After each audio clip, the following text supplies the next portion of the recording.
Nuwun para miyarsa, ngaturaken pambagya kawilujengan. Mugi jengandika sedaya dalasan kotrah kulawangsa tansah winantu ing karaharjan. Sugeng pepanggihan kalian kula Adia Najmi Apsari wonten ing acara waosan cariyos cekak.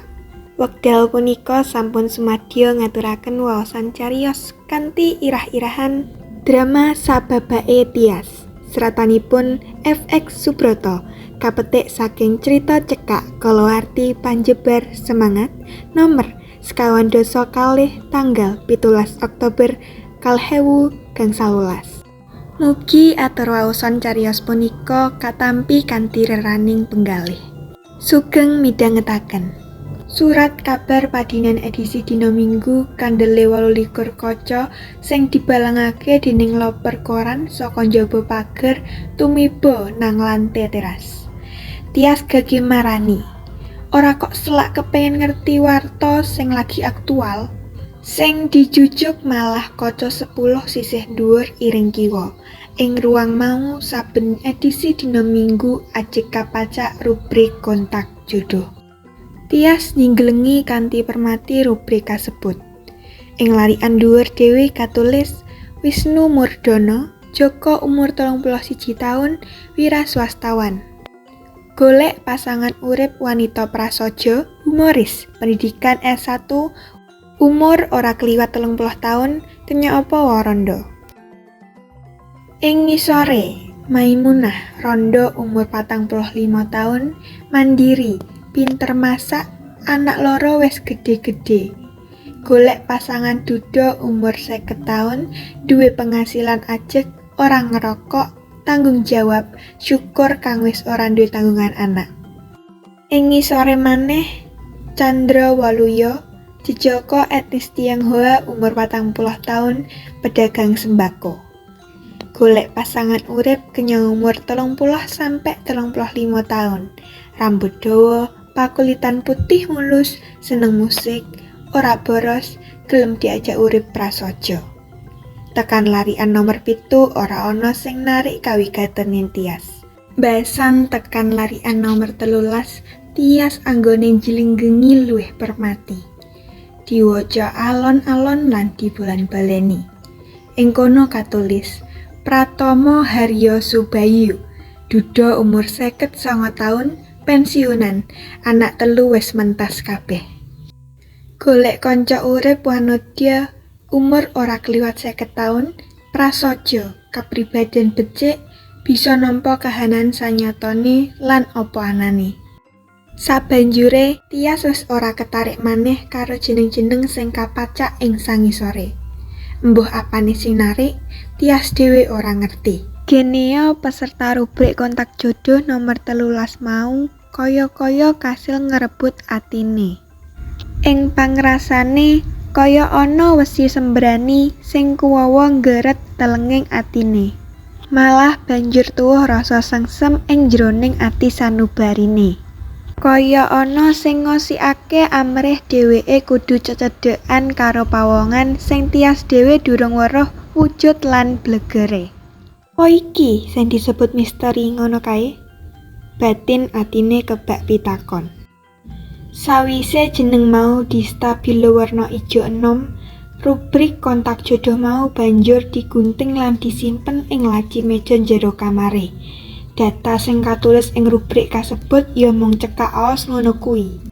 Munggo ing sing minat kepengin sesambungan bisa ngubungi pengasuh rubrik kasebut. Jaluk data sing luwih komplit, alamat lan nomor HP-ne. Tyas mono kenya umur 26 taun, anak mbarepe Pak Sudiono. Jeneng komplite Tyas Ayu Wardani. Biyen nalika isih SMA, Tyas kenya ireng manis kang branyak, kenes nanging teges iku seneng ambyur ing kegiatan seni akting, main drama. Wis ora kitung kaping pira dheweke munggah panggung main drama. Lakon-lakon drama kondang kang klebu abot kaya Romeo and Juliet, Macbeth, Mastodon dan Burung Condor, Malam Jahanam, Penggali Intan, Kapai-Kapai, Menunggu Godot nate dipintasake kelompok teatere kanthi sukses. Malah ora mung kuwi, diajak main ketoprak Tias uga ora nolak. Kamangka akeh bocah-bocah enom sabarakane padha alergi marang kesenian rakyat kasebut. Apa maneh main, selagine nonton wae padha wegah. Mlebu perguruan tinggi Tias nyuda anggone berkesenian, mligine seni akting. Dheweke luwih nengenake pasinaone. Emoh duweni nasib kaya Karsono, kakak kelase, merga katrem ing kegiatan teater, Karsono melenyek kuliahe. Wis ngono, kuasisane main teater ora bisa diedol kanggo cagak urip. Rampung kuliah, Tias ketampa dadi karyawati Bank Perkreditan Rakyat Songo Sentosa ing kutone. Wengi iku Tias Ayuwardani ning omah mung wong loro karo Tiar, adine wadon. Wong tuane sakloron lunga jagong manten.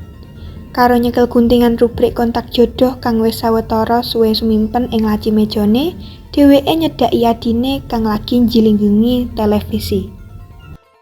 Marang adine, Tias blak kotang bloko suta yen wis sawetara wektu ngadani sesambungan karo Pak Pratomo Haryo Subayu.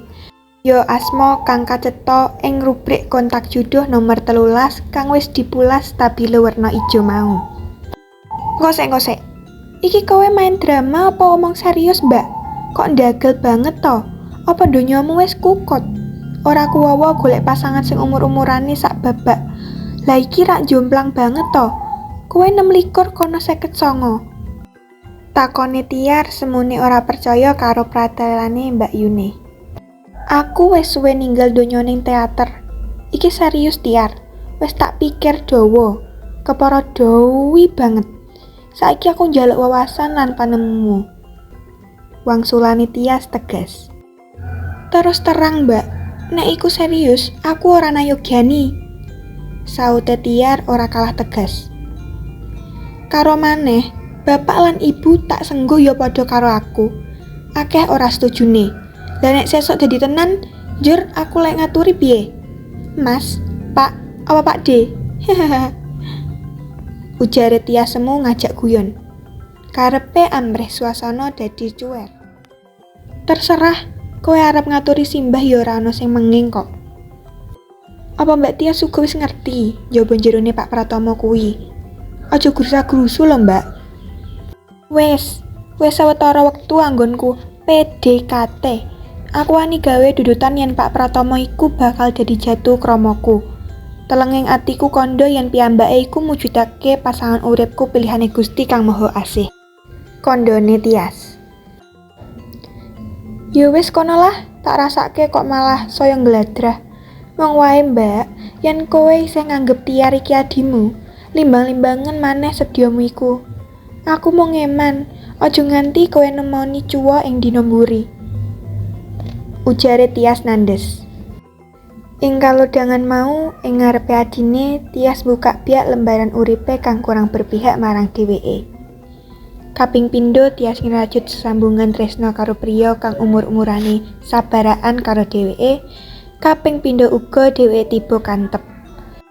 Dicidroni janji dening priya muda ganti laning atine.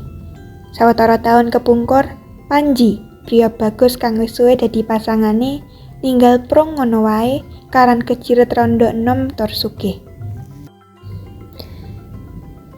Banjur Bu Nandir kang wis nibakake prasetya arep bangun Bali Wisma ninggal tanpa popoyan.